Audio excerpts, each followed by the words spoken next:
Hello and welcome to another tutorial. This is Rick with Simple Tech 888. In today's tutorial, I'm going to show you how you can replace the battery on a HP Chromebook Model G3. Before we begin, please don't forget to subscribe to my channel. Click on the notification. And if you think this is helpful to you, please give it a thumbs up. The HP Chromebook G3 model is black. The case is all black, but if you're not sure what model you have, I have made a video on telling the difference between the models for the Chromebook HP. Go ahead and click on the upper top right corner. Now you turn the device over and you can see visually that there's about 8 to 9 screws. Go ahead and remove them. There is a kit that you can purchase online, which I did through Amazon. And with the kit you have different size bits for screwdrivers and Phillips heads that I would recommend investing in if you do this often. So purchasing that will help you a lot because there's many different size screws that you will need different tips. Once you remove all the screws that you can see, there's actually 2 hidden screws that you will not be able to see, but if you don't remove them you can damage the keyboard once you start to remove it. Now what I have here is a stapler remover. What you want to do is there's these 2 circular plastic covering on the back, on the top. Just remove them with the staple remover, and you can see inside there are 2 screws. Be careful, you need to remove these 2 screws before you proceed, because if you attempt to remove the keyboard, it's gonna break or you can damage the device because it's still stuck on these screws.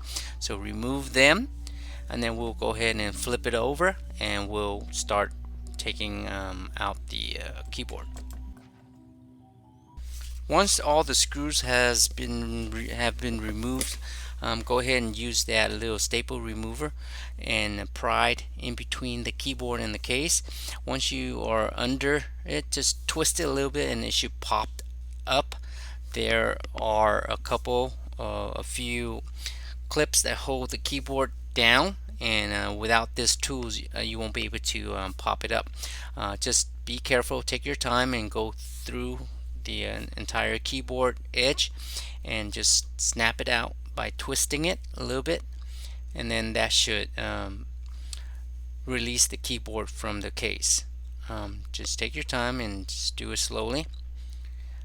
Don't rush, because sometimes you can damage different things inside the underneath the keyboard. So once the keyboard has been completely removed from the case, lift it up slowly, but don't yank it out. There are 2 clips that you need to remove first before the keyboard can be put aside. Now the clips that are holding these cable together, just pop it right up and it should come off very easily. Now don't yank the keyboard, remember, you don't want to damage anything.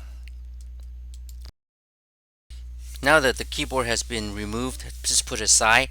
Right under the keyboard you can see the battery pack already. There are a couple of screws that you need to remove in order for you to replace the battery. Now on the bottom left and right there are these speakers.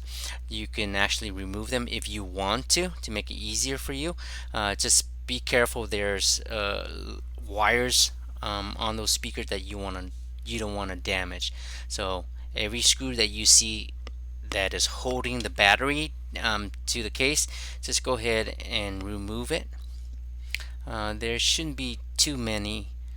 For the G3, in the middle of the battery along the slit you can see 2 screws. Go ahead and remove those 2 screws also, and the battery comes out pretty easily. It's not glued, or there's no adhesive at the bottom of the battery like some other devices. For the G3 is very easy. Just once all the screw has been removed, just pop it up a little bit. Oh, I forgot to mention that you want to disconnect the cable from the battery to the motherboard first before you do this. So always make sure the battery is always disconnected. So the clip is pretty easy. You can use your fingernail if you want to also, and just pull it out from the little clip case on the motherboard. So as you can see there, just move it out and the battery comes right out. Now if you look in the back or on the other side of the battery, there's a model for the battery. You can look online and search for that battery and order it, and then replace it if you need to. Sometimes battery do go bad, but that's where you look. That concludes our video. Thank you for watching. I'll see you on our next tutorial.